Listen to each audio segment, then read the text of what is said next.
श्री शिवाय नमस्तुभ्यम।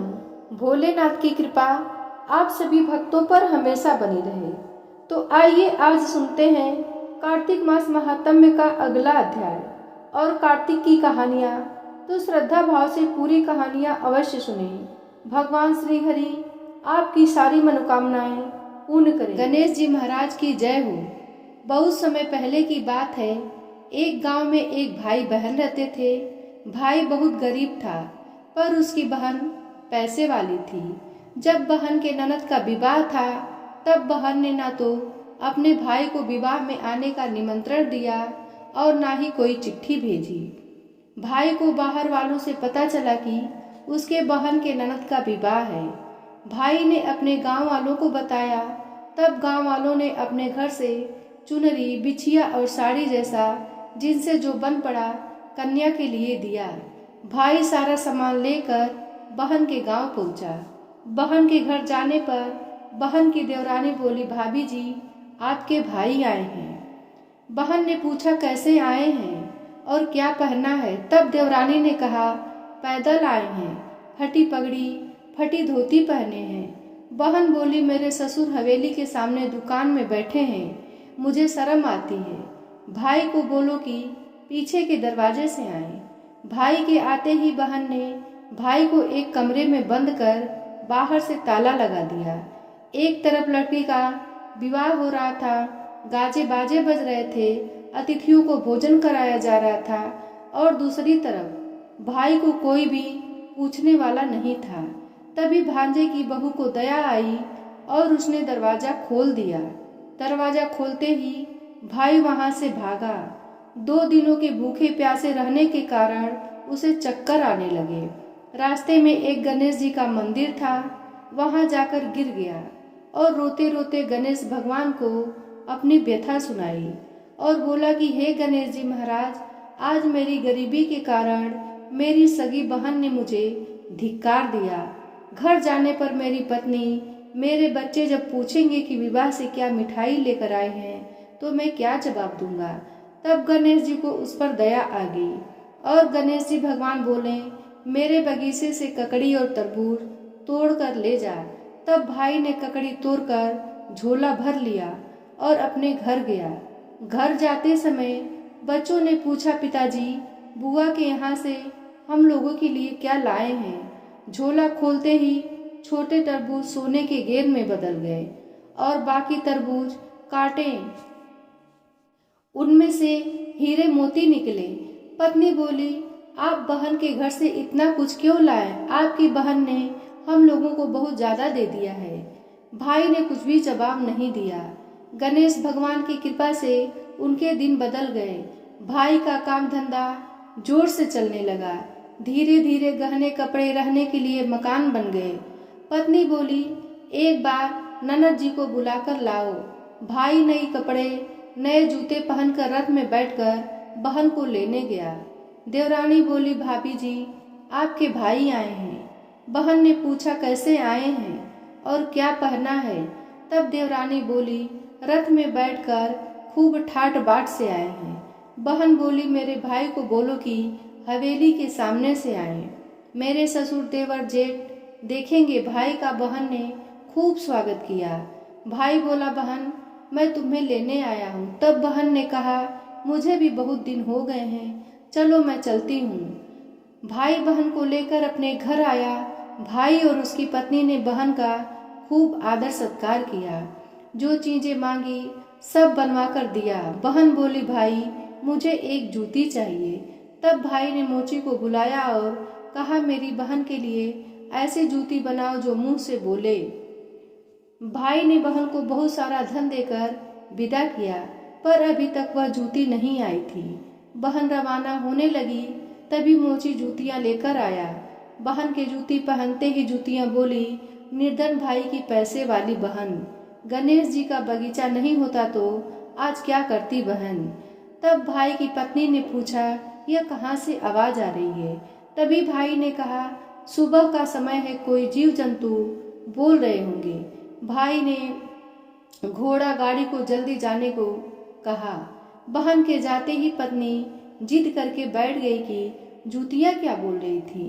तब पति ने अपनी पूरी आप बीती पत्नी को सुनाई कि कैसे बहन ने मुझे 2 दिन भूखा रखा, कमरे में बंद कर दिया था। भांजे की बहू ने दरवाजा खोला, तब मैं बाहर आया और गणेश जी की शरण में जा पहुंचा। गणेश जी की कृपा से हमारे दिन बदले हैं। उसने अपने पत्नी को सारी बात बताई। तब पत्नी बोली, अगर मुझे मालूम होता कि मैं आपकी बहन को कुछ नहीं देती, मेरा दिया हुआ सब कुछ वापस लेकर आओ। तब पति बोला, गणेश भगवान ने हमें सब दिया है, अगर वह मुझे भूखा प्यासा कमरे में बंद नहीं करती तो मैं गणेश भगवान के मंदिर में क्यों जाता? क्या मैं गणेश जी को अपना दुख सुनाता? तुम अपना मन मैला मत करो, अपने पर तो गणेश जी की कृपा है और किस चीज की कमी है। फिर दोनों गणेश जी के आगे सिर झुकाकर प्रणाम करते हैं और जयकारा लगाया, हे गणेश जी महाराज, जैसी कृपा आपने गरीब भाई बहन पे की, वैसे ही अपने भक्तों पर अपनी कृपा बनाए रखना। तो प्रेम से बोले, गणेश जी महाराज की जय हो। अब आइए सुनते हैं कीड़ी नगरा की कहानी। एक समय की बात है, एक गांव में एक बूढ़ी माई रहती थी। उसके 2 बेटे तथा 2 बहुएं थीं। बूढ़ी माई भगवान श्री हरि विष्णु की परम भक्त थी। वह अपना समय दान धर्म और पुण्य कार्यों में लगाती थी, परंतु वह बुढ़िया माई कभी भी मंदिर और सत्संग में नहीं जाती थी, ना ही तीर्थ स्थानों पर जाती थी। एक बार गांव में भागवत कथा हो रही थी, तो उसके बड़े बेटे ने कहा कि माँ, आप सारा दिन घर में रहती हो, तो मंदिर में भागवत कथा हो रही है, तो आप भी वहाँ जाकर भागवत कथा सुनकर इसका पुण्य प्राप्त करो। तो बूढ़ी माई ने अपने बेटे का मन रखने के लिए कह दिया कि बेटा जाओ, आज मैं जरूर जाऊंगी, परंतु वह नहीं गई। शाम को बेटे ने पूछा तो बोली कि बेटा, आज तो समय नहीं था, कल जाऊंगी। ऐसा करते करते 6 दिन निकल गए। 7वें दिन उसके बेटे ने कहा कि माँ, आज कथा का अंतिम दिन है, आज तो कथा सुनने चली जाना। तो उसकी माँ ने कहा कि ठीक है बेटा, चली जाऊंगी। तो बूढ़ी माई घर के कामों में लगी रही। घर का सारा काम निपटा कर बुढ़िया माई ने इतनी देर कर दी कि अंतिम दिन की भागवत कथा भी समाप्त हो गई। पर वह बूढ़ी माई घर से मंदिर के लिए चल पड़ी। उधर मंदिर से भगवान श्री हरि विष्णु एक बूढ़े सन्यासी का रूप धारण करके बुढ़िया माई के मार्ग में आकर खड़े हो गए और बुढ़िया माई को देखकर कहने लगे कि माई, तुम अब कहाँ जा रही हो? तो बुढ़िया माई ने कहा कि भागवत कथा सुनने जा रही हूँ। तो सन्यासी रूपी धारी भगवान श्री हरि विष्णु ने कहा कि अब इतनी देर से क्यों जा रही हो? वहाँ तो अब कथा समाप्ति भी हो गई है, अब तुम वहाँ जाकर क्या करोगी?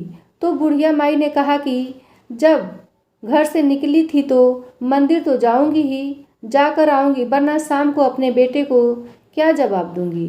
तो विष्णु भगवान कहने लगे कि वहाँ पर कथा तो समाप्त हो गई है और सारे भक्तजन भी अपने अपने घर को चले गए हैं, तुम वहाँ जाकर क्या करोगी? मंदिर बंद हो गया है। तो बुढ़िया माई कहने लगी कि कुछ नहीं तो वहाँ से एक ईंट उठा लाऊंगी और सोच लूंगी कि यही विष्णु जी का आशीर्वाद है।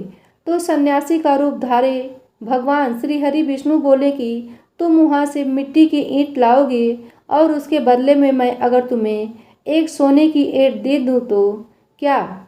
तो बुढ़िया माई कहने लगी कि हाँ ठीक है, तुम सोने की ईंट दे दोगे तो मैं मंदिर जाकर क्या करूँगी। तो उसने भगवान से सोने की ईंट ले ली और अपने घर की तरफ वापस चल पड़ी।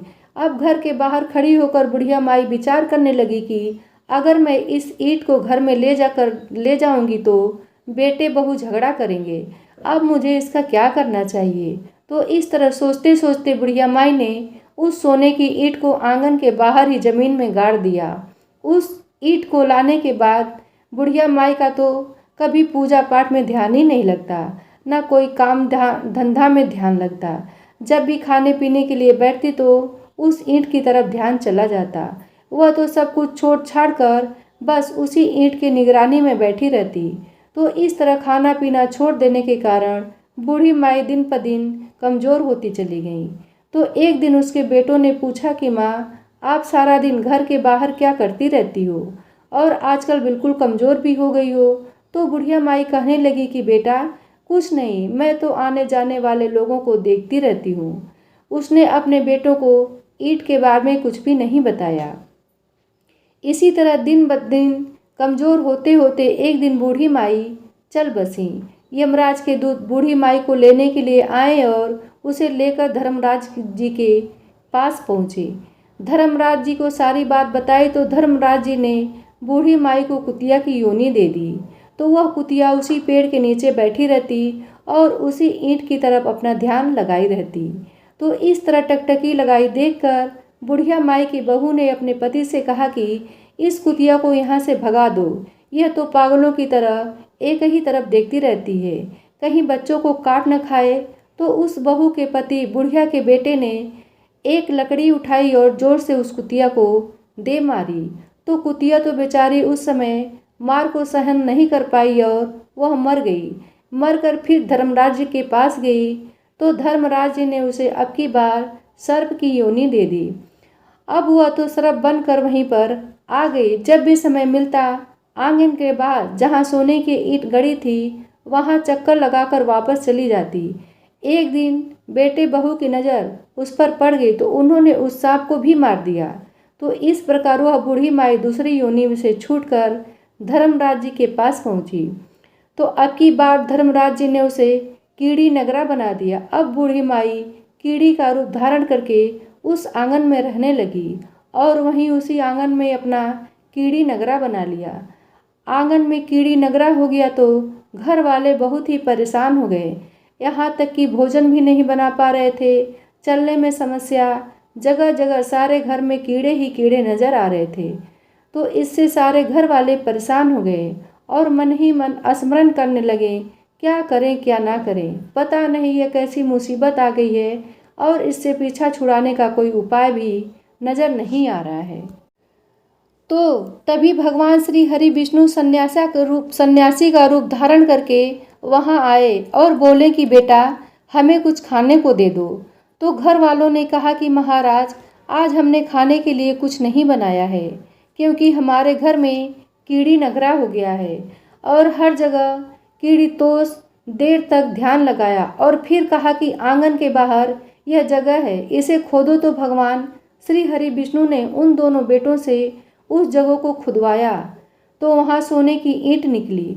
तो ब्राह्मण ने उस ईंट को निकालकर उसके बेटों को दे दी और कहा कि तुम्हारी माँ के नाम से दान पुण्य करना, धर्मशाला बनवाना, स्कूल बनवाना, प्याऊ लगवाना, गौशाला में जाकर गाय की चारा का प्रबंध करना। तो दोनों ने उस बूढ़े ब्राह्मण के सामने तो हाँ कर दी, लेकिन जैसे ही वह गया तो पीछे से दोनों भाई लड़ाई करने लगे। एक कहता कि दान तू कर, दूसरा कहता कि दान तू कर, मैं नहीं करूँगा। तो इस तरह से दोनों बेटों ने अपने माँ के नाम से कोई भी दान पुण्य नहीं किया। तो कीड़ी नगरा वहाँ से कहीं नहीं गया, उसी स्वरूप में वहीं पर स्थापित रहा। कुछ दिन बाद वहीं सन्यासी फिर आया और कहने लगा कि बेटा मेरे भोजन की व्यवस्था करो। तो बुढ़िया माई के बेटों ने भगवान स्वरूप सन्यासी महाराज से कहा कि महाराज हमारे घर की हालत तो वैसी की वैसी ही है, कीड़ी नगरा तो वैसे ही है, आपने तो कहा था कि चला जाएगा।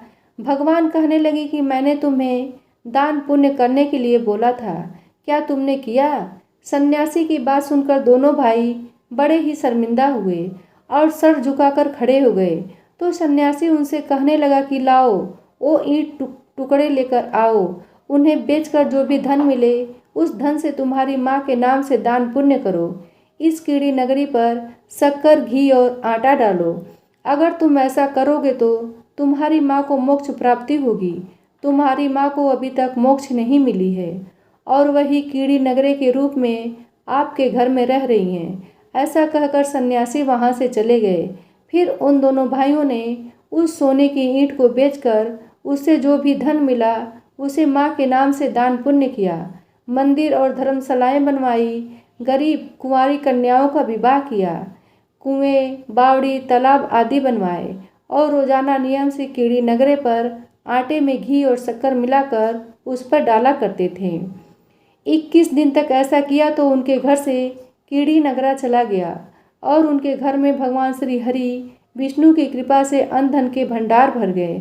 तभी से माना जाता है कि जो भी व्यक्ति रोजाना सुबह सवेरे कीड़ी नगरे पर जो भी व्यक्ति आटे में शक्कर और घी मिलाकर डालता है तो उनके घर में कभी भी अन्न धन की कमी नहीं आती है। वह हमेशा अपना जीवन सुख शांति से व्यतीत करता है और उनके वंश में वृद्धि होती है। उसके घर में कभी कोई कष्ट नहीं आता। उसका जीवन सदा सर्वदा आनंद से व्यतीत होता है। उसके परिवार के जन उससे अत्यधिक प्रेम करते हैं। इसलिए हर मनुष्य को अपने जीवन काल में एक बार कीड़ी नगरा सींचने का नियम जरूर लेना चाहिए। जब भी कीड़ी नगरा सींचे तो कीड़ी नगरे की कथा को बड़े ही श्रद्धा भाव से सुनना चाहिए। बोलो विष्णु भगवान की जय हो। एक नगर में एक ब्राह्मण दंपति रहते थे और वे दोनों प्रतिदिन 7 कोस दूर गंगा व यमुना नदी में स्नान करने जाते थे। इतने दूर आने जाने से ब्राह्मण की पत्नी थक जाती थी। इसलिए एक दिन उसने अपने पति से कहा कि हमारा एक पुत्र होता तो कितना अच्छा रहता। पुत्र के बहू आती तो हमें घर वापस जाने पर खाना बनाना हुआ मिलता और बहू घर का काम भी कर देती। अपनी पत्नी की बात सुनकर ब्राह्मण ने कहा कि तू सही कह रही है, चल मैं तेरे लिए एक बहू ला ही देता हूँ। ब्राह्मण ने कहा कि एक पोटली में आटा डालकर कुछ मोहरे रख दे। ब्राह्मण के कहे अनुसार उसने पोटली बांधकर दे दी। पोटली लेकर ब्राह्मण चला गया। ब्राह्मण को सफर के दौरान यमुना के किनारे बहुत ही सुंदर लड़कियां दिखाई दी। वे रेत में घर बनाकर खेल रही थीं। उनमें से एक लड़की ने कहा कि मैं अपना घर नहीं बिगाड़ूंगी, मुझे तो रहने के लिए ये घर चाहिए। लड़की की बात सुनकर ब्राह्मण मन ही मन सोचने लगा कि बहू बनाने के लिए यही लड़की उचित है। जब वह लड़की जाने लगी तो ब्राह्मण भी उसके पीछे पीछे उसके घर तक पहुंच गया और वहां जाकर ब्राह्मण ने उस लड़की से कहा, बेटी कार्तिक मास चल रहा है इसलिए मैं किसी के घर खाना नहीं खाता। मैं अपने साथ आटा लेकर आया हूँ। तुम अपनी माता से पूछो कि क्या वह मेरे लिए 2 रोटी बना देंगी। यदि वह मेरा आटा छान कर रोटी बनाएंगी तो मैं रोटी खाऊंगा। लड़की ने जाकर माँ को ये सारी बात बताई। माँ ने कहा ठीक है, जाओ ब्राह्मण से कह दो कि वह अपना आटा दे दे, मैं रोटी बना दूंगी। जब वह आटा छानने लगी तो आटे में से मोहरे निकली और वह सोचने लगी कि जिसके आटे में इतने मोहरे हैं उसके घर में कितनी मोहरे होंगी। जब ब्राह्मण खाना खाने बैठा तो लड़की की माँ ने उस ब्राह्मण से पूछा, क्या आपका कोई लड़का है और क्या आप उस लड़के की सगाई करने जा रहे हैं। यह सुनकर ब्राह्मण ने कहा कि मेरा लड़का तो काशी में पढ़ने के लिए गया हुआ है, लेकिन यदि तुम कहो तो खार कटोरे से विवाह करके तुम्हारी बेटी को अपने साथ ले जाऊं। लड़की की माँ ने कहा ठीक है। इस पर लड़की की माँ ने लड़की की खाड़ कटोरे से शादी करके उसे ब्राह्मण के साथ भेज दिया। ब्राह्मण ने घर आकर कहा, रामू की माँ दरवाज़ा खोल कर देख, मैं तेरे लिए बहू लेकर लाया हूँ। ब्राह्मण की पत्नी भीतर से ही बोली, हमारे तो कोई बेटा नहीं है तो बहू कहाँ से लाए। दुनिया ताने मारती थी, अब आप भी मारने लगे। ब्राह्मण ने कहा तू दरवाज़ा खोल कर तो देख। जब ब्राह्मण की पत्नी ने दरवाज़ा खोला तो देखा कि सामने बहू खड़ी है। उसने बहू का स्वागत किया और आदर सत्कार से अंदर ले गई। अब जब ब्राह्मण पत्नी के साथ स्नान करने जाता तो पीछे से बहू घर का सारा काम करके और खाना बनाकर रखती थी। वह उनके कपड़े धोती और रात को हाथ पैर भी दबाती थी। इस तरह बहुत दिन बीत गए। ब्राह्मणी ने अपनी बहू से कहा कि बहू, कभी भी चूल्हे की आग मत बुझने देना और मटके का पानी खत्म मत होने देना। परंतु एक दिन चूल्हे की आग बुझ गई। यह देखकर बहू घबरा गई और भागी भागी अपनी पड़ोसन के पास गई और कहा कि मेरे चूल्हे की आग बुझ गई है, मुझे थोड़ी आग चाहिए। मेरे सास ससुर सुबह स्नान करने गए हुए हैं, वह थके हुए घर आएंगे, इसलिए मुझे उनके लिए खाना बनाना है। यह सुनकर पड़ोसन ने कहा कि तू तो बावली है, तुझे यह दोनों मिलकर पागल बना रहे हैं। इनके कोई पुत्र नहीं है और ये निसंतान हैं। बहू ने कहा, नहीं ऐसा मत बोलो, इनका बेटा तो बनारस काशी में पढ़ने गया हुआ है। इस पर पड़ोसन ने कहा कि यह तुझे झूठ बोलकर लाए हैं। मेरी बात सच मान, इनके कोई बेटा नहीं है। अब बहू पड़ोसन की बातों में आ गई और कहने लगी कि अब आप ही बताओ मैं क्या करूं। पड़ोसन ने कहा कि वरना करना क्या है, जब तुम्हारे सास ससुर आए तो जली हुई रोटियां बनाकर देना और बिना नमक की दाल बनाकर देना। खील की करछी दाल में और दाल की करछी खील में डाल देना। पड़ोसन ने उसे अच्छे से सिखा पढ़ा दिया और फिर जब उसके सास ससुर घर आए तो उसने न तो उनका आदर सत्कार किया और न ही उनके कपड़े धोए। जब उसने सास ससुर को खाना दिया तो सास बोली, आज ये रोटियां जली हुई क्यों हैं और दाल भी अच्छी नहीं है। तब बहू ने पलटकर कहा कि एक दिन ऐसा खाना खा लोगे तो कुछ बिगड़ नहीं जाएगा। तुम्हारा सास ससुर को खरी खोटी सुनाकर वह फिर से पड़ोसन के पास चली गई और बोली कि अब आगे क्या करना है। पड़ोसन ने कहा कि अब तुम सातों कोठों की चाबी मांग लेना। अगले दिन जब भी स्नान करने के लिए जाने लगे तो बहू अड़ गई कि मुझे तो सातों कोठों की चाबी चाहिए। तब ससुर ने कहा कि इसे चाबी दे दो और सास ने बहू को चाबी दे दी। सास ससुर के जाने के बाद जब बहू ने दरवाजे खोले तो देखा कि किसी में अन्न भरा है, किसी में धन भरा है और किसी कोठे में बर्तन पड़े हैं। जब उसने सबसे ऊपर का 7वां कोठा खोला तो देखा कि शिव जी, पार्वती माता, गणेश जी, लक्ष्मी माता जी, पीपल पथवारी, कार्तिक के ठाकुर, राई दामोदर, तुलसी जी का बिड़वा, गंगा यमुना और 33 कोटि देवी देवता विराजमान हैं। वहीं पर एक लड़का चंदन की चौकी पर बैठा माला जप रहा है। यह सब देखकर उसने लड़के से पूछा कि तुम कौन हो। तब लड़का बोला कि मैं तेरा पति हूँ, अभी दरवाज़ा बंद कर दे, जब मेरे माता पिता आएंगे तब दरवाज़ा खोलना। यह सब देखकर बहुत खुश हुई बहू और 16 श्रृंगार करके सुंदर वस्त्र पहनकर अपने सास ससुर का इंतजार करने लगी। उसने अपने सास ससुर के लिए अच्छे अच्छे पकवान बनाए। जब उसके सास ससुर घर पर आए तो उसने उनका आदर सत्कार किया और प्रेम पूर्वक खाना खिलाया और हाथ पैर दबाने लगी। पैर दबाते दबाते बहू ने कहा कि माँ, आप इतनी दूर गंगा यमुना स्नान करने के लिए जाती हो तो आप थक जाती होंगी, इसलिए आप घर पर ही स्नान क्यों नहीं करती हो। यह सुनकर सास कहने लगी कि बेटी, गंगा यमुना घर पर तो नहीं बहती हैं। तब उसने कहा कि हाँ माँ जी, बहती हैं, चलो मैं आपको दिखाती हूँ। जब बहू ने 7वां कोठा खोल कर दिखाया तो उसमें शिव जी, पार्वती जी, गणेश जी, लक्ष्मी जी, पीपल पथवारी, कार्तिक के ठाकुर, राई दामोदर, तुलसी जी का बिड़वा, गंगा यमुना बह रही थी और 33 कोटि देवी देवता विराजमान हैं।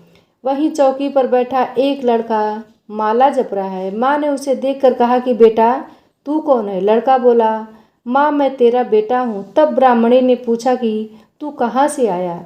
लड़के ने जवाब दिया कि मुझे कार्तिकेय जी ने भेजा है।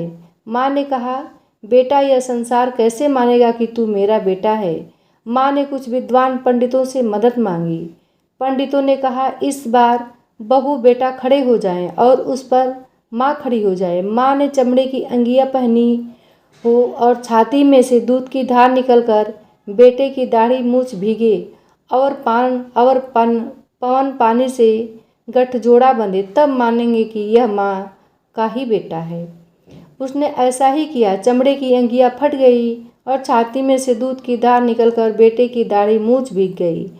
पवन पानी से बहू बेटे का गठजोड़ बन गया। यह सब देखकर ब्राह्मण और उसकी पत्नी की खुशी का ठिकाना ना रहा। जैसे ब्राह्मण और ब्राह्मणी को बहू बेटा दिया, वैसे सबको देना। कहते हैं कि इस कथा को पढ़ने से मनुष्य की सभी मनोकामनाएं पूर्ण हो जाती। सुनते हैं कार्तिक मास महात्म्य। सूत जी बोले, भगवान श्री कृष्ण अतिशय प्यारी सत्यभामा से इस प्रकार कार्तिक महात्म्य कहकर सायंकाल की संध्या करने अपने घर चले गए। ऐसे प्रभावशाली और पापों को नष्ट करने वाले कार्तिक मास का महात्म्य मैंने तुमसे कहा। यह कार्तिक मास विष्णु भगवान को प्रसन्न करने वाला और मुक्ति भुक्ति रूप फल देने वाला है। हरि का जागरण, प्रातःकाल स्नान, तुलसी का सेवन, दीपदान एक कार्तिक व्रत हैं। पूर्व में कहे गए जो 5 प्रकार के व्रत हैं जिनसे कार्तिक व्रत पूर्ण होता है, वह भुक्ति तथा मुक्ति को देने वाला है और सुनने से रोमांचित करने वाला विस्मययुक्त यह कार्तिक मास का इतिहास आपने वर्णन किया। यह कार्तिक मास का व्रत पापों तथा दुखों को दूर करने के लिए मोक्ष चाहने वाले तथा भोगों को चाहने वाले पुरुषों को अवश्य करना चाहिए। इस व्रत में स्थित कोई मनुष्य संकट में पड़ जाए अथवा कठिन वन में स्थित हो अथवा रोगों से पीड़ित हो तो वह मनुष्य शुभ कार्तिक का व्रत कैसे करे, क्योंकि अत्यंत फल को देने वाला यह व्रत मनुष्यों को न त्यागना चाहिए। सूत जी बोले, ऐसे सत्ता दृढ़ व्रत करने वाला पुरुष यदि आपदा में पड़ जाए तो विष्णु का शिव जी के मंदिर में हरि का जागरण करे। यदि शिव अथवा विष्णु का भी मंदिर न हो तो किसी देवता के स्थान में करे। यदि कठिन वन में स्थित हो तो अथवा आपत्ति में पड़ा हो तो पीपल के नीचे अथवा तुलसी के वन में जागरण करे। विष्णु के समीप विष्णु के नामों के प्रबंध का गान करने से मनुष्य 1000 गोदान के फल को प्राप्त होता है। बाजा बजाने वाला पुरुष वाजपेय यज्ञ के फल को और नाचने वाला सब तीर्थों के स्नान के फल को प्राप्त होता है। यदि आपत्ति में पड़ा हुआ मनुष्य कहीं भी जल न पाए अथवा रोगी हो तो विष्णु के नाम से मार्जन करे। यदि व्रत में स्थित मनुष्य उद्यापन विधि करने में समर्थ न हो तो व्रत को पूर्ण करने के लिए बाद में ब्राह्मणों को खिलावे। पृथ्वी में ब्राह्मण अव्यक्त रूप से भगवान के स्वरूप हैं, अतएव ब्राह्मणों के संतुष्ट होने से भगवान सदा संतुष्ट होते हैं। यदि दीपदान करने में समर्थ न हो तो दूसरे के दीपक को जला दें अथवा पर्दे आदि से उसकी रक्षा का प्रयत्न भर कर दें। जो तुलसी पूजन करने का अवसर न मिले तो वैष्णव ब्राह्मण की पूजा करे, क्योंकि विष्णु जी सदा अपने भक्तों के निकट रहते हैं। इन सब के अभाव में ब्राह्मण का और गौओं का पूजन का व्रती अवश्य करे अथवा व्रत पूर्ण होने के निमित्त पीपल और बड़ का पूजन करे। ऋषि बोले, तुमने पीपल और बड़ को गौ और ब्राह्मण के समान कैसे बताया? सब वृक्षों में वे दोनों क्या अधिक पूजने योग्य हैं? सूत जी बोले, पीपल भगवान विष्णु का रूप है और रुद्र का रूप बड़ है, वैसे ही ब्रह्मा का रूप धारण करने वाला ढाक का वृक्ष है। ऋषि बोले, ब्रह्मा और शिव ये कैसे वृक्षत्व को प्राप्त हुए? हे धर्मज्ञ, यह कहो, इस विषय में हमको बड़ा संदेह है। सूत जी बोले, एक समय शिव और पार्वती भोग कर रहे थे। उस समय सब देवता और अग्नि ब्राह्मण का रूप धर के गए। उन्होंने उनके भोग में विघ्न डाला। भोग के शुभ में विघ्न होने से क्रोध से कांपती हुई पार्वती ने देवताओं को शाप दिया। पार्वती बोली, जितने कृमि कीटादि हैं वे भी भोग के सुख को जानते हैं, अतः उस भोग सुख में विघ्न करने वाले तुम सब देवता वृक्ष रूप को प्राप्त हो। सूत जी बोले, इस प्रकार पार्वती ने क्रोधित होकर देवताओं को शाप दिया। तब से देवता वृक्ष हो गए। हे मुनीश्वर, तदंतर ये दोनों विष्णु और महादेव पीपल और वट रूप हुए। बोधि अर्थात पीपल शनैश्चर के दिन को छोड़कर और दिन छूने में अयोग्य हुआ, अर्थात शनैश्चर को पीपल छूना चाहिए और दिन में नहीं। इस प्रकार यह अध्याय समाप्त हुआ। अब सुनते हैं तुलसी माता की कहानी। प्राचीन काल में जलंधर नामक राक्षस ने चारों तरफ बड़ा उत्पात मचा रखा था। वह बड़ा वीर तथा पराक्रमी था। उसकी वीरता का रहस्य था उसकी पत्नी वृंदा का पतिव्रता धर्म। उसी के प्रभाव से वह विजयी बना हुआ था। जलंधर के उपद्रवों से परेशान देवगण भगवान विष्णु के पास गए तथा रक्षा की गुहार लगाई। उनकी प्रार्थना सुनकर भगवान विष्णु ने वृंदा का पतिव्रता धर्म भंग करने का निश्चय किया। उन्होंने जलंधर का रूप धरकर छल से वृंदा का स्पर्श किया। वृंदा का पति जलंधर देवताओं से पराक्रम से युद्ध कर रहा था, लेकिन वृंदा का सतीत्व नष्ट होते ही मारा गया। जैसे ही वृंदा का सतीत्व भंग हुआ, जलंधर का सिर उसके आंगन में आ गिरा। जब वृंदा ने यह देखा तो क्रोधित होकर जानना चाहा कि फिर जिसे उसने स्पर्श किया वह कौन है।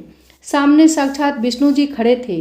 उसने भगवान विष्णु को शाप दिया, जिस प्रकार तुमने छल से मुझे पति वियोग दिया है, उसी प्रकार तुम्हारी पत्नी का भी छल पूर्वक हरण होगा और स्त्री वियोग सहने के लिए तुम भी मृत्युलोक में जन्म लोगे। यह कहकर वृंदा अपने पति के साथ सती हो गई। वृंदा के शाप से ही प्रभु श्री राम ने अयोध्या में जन्म लिया और उन्हें सीता का वियोग सहना पड़ा था। जिस जगह वृंदा सती हुई वहाँ तुलसी का पौधा उत्पन्न हुआ। एक अन्य कथा में आरंभ यथावत है कि लेकिन इस कथा में वृंदा ने विष्णु जी को यह शाप दिया था कि तुमने मेरा अस्तित्व भंग किया है, अतः तुम पत्थर के बनोगे। यह पत्थर शालिग्राम कहलाया। विष्णु ने कहा कि हे वृंदा, मैं तुम्हारे सतीत्व का आदर करता हूँ, लेकिन तुम तुलसी बनकर सदा मेरे साथ रहोगी। जो मनुष्य कार्तिक एकादशी के दिन तुम्हारे साथ मेरा विवाह करेगा उसकी हर मनोकामना पूरी होगी। बिना तुलसी दल के शालिग्राम या विष्णु जी की पूजा अधूरी मानी जाती है।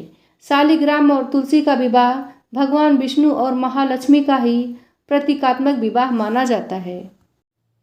श्री तुलसी महारानी करूं विनय सिर नाय, जो मम हो संकट बिकट दीजे मात नसाय। नमो नमो तुलसी महारानी, महिमा अमित न जाय बखानी। दियो विष्णु तुमको सन्माना, जग में छायो सुयस महाना। विष्णु प्रिया जय जयति भवानी, तिहु लोक की हो सुख खानी। भगवत पूजा कर जो कोई, बिना तुम्हारे सफल न होई। जिन घर तव नहीं होय निवासा, उस पर करहि विष्णु नहीं वासा। करे सदा जो तव निति सुमिरन, तेहि के काज होय सब पूरन। कार्तिक मास महात्म तुम्हारा, ताको जानत सब संसारा। तब पूजन जो करे कुंवारी, पावे सुंदर बर सुकुमारी।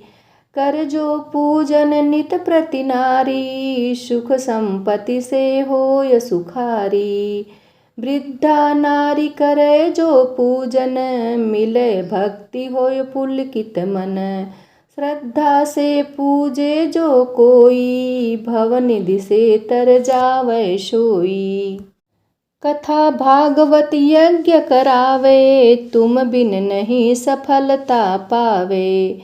छायो तब प्रताप जग भारी, ध्यावत तुम्हि सकल चितधारी। तुम्ही मात यंत्रन तंत्रन, सकल काज सिद्धि होवे क्षण में।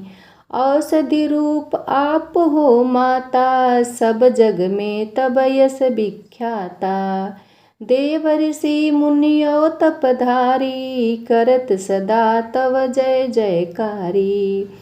वेद पुराणन तव यश गाया, महिमा अगम पार नहीं पाया।